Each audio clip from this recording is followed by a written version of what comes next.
आज हम लोग बात करेंगे यूरोप में राष्ट्रवाद के ऑब्जेक्टिव क्वेश्चन जो बुक हैं जितने भी सारे क्वेश्चन को बहुत ही शॉर्ट समय में मतलब 1 से 1.5 मिनट में इस लेसन को क्या करेंगे ख़त्म करेंगे। चलिए हम लोग चलते सेशन को स्टार्ट करते हैं।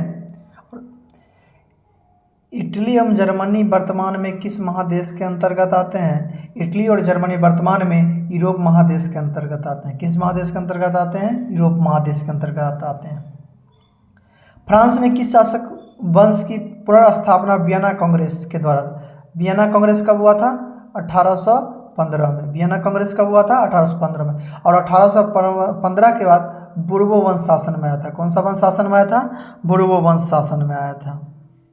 मेजनी का संबंध किस संगठन था? मेजनी का संबंध जो था कार्बोनरी से था। मेजनी का संबंध किस संगठन से था? कार्बोनरी।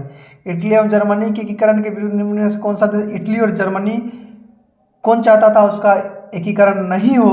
वह था ऑस्ट्रिया, क्योंकि उस समय ऑस्ट्रिया एक शक्तिशाली देश था। काउंट काबूर को विक्टर एमेनुअल ने किस पद पर नियुक्त किया था? काउंट काबूर को अपना प्रधानमंत्री नियुक्त किया था। क्या नियुक्त किया था? प्रधानमंत्री। काउंट काबूर को विक्टर एमेनुअल क्या बनाया था? अपना प्रधानमंत्री बनाया था। गैरिबाल्डी पेशेस क्या था? यह सभी लोग क्वेश्चन जानते हैं। नाविक था। गैरिबाल्डी पेशेस से क्या था? नाविक था। जर्मन राइन राज्य का निर्माण किसने किया था? जर्मन राइन राज्य का निर्माण किसने किया था? आप लोग जानते हैं उस समय जो सबसे शक्तिशाली राजा था कौन था? नेपोलियन बोनापार्ट था। चलिए अगला क्वेश्चन है,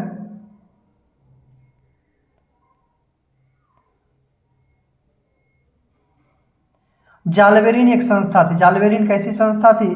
व्यापारियों की संस्था थी। जालबेरिन कैसी संस्था थी? व्यापारियों की संस्था थी।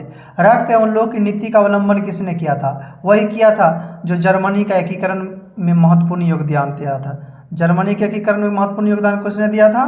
बिस्मार्क ने। वही ने रक्त एवं लोक की नीति को अवलंबन। और भारत का बिस्मार्क किसे कहा जाता है? पटेल को कहा, सरदार वल्लभ भाई पटेल को कहा जाता है। किसको कहा जाता है? पटेल को कहा जाता है। फ्रैंकफर्ट की संधि कब हुई थी? इसी संधि के तहत जर्मनी और इटली को क्या घोषित किया गया था? स्वतंत्र घोषित किया था 1871। फ्रैंकफर्ट की संधि कब हुई थी? 1871 में। यूरोप वासियों के लिए किस देश का साहित्य एवं ज्ञान विज्ञान प्रेरणा स्रोत रहा? मतलब यूरोप में जो प्राचीन समय सबसे बहुत ही विकसित था वह था यूनान। 1829 ईस्वी में एड्रियानोपोल की संधि किस देश के साथ हुआ था? तुर्की के साथ हुआ था। किसके साथ हुआ था? तुर्की के साथ। सेशन खत्म हुआ। चैनल को लाइक सब्सक्राइब वॉच करें और शेयर भी करें।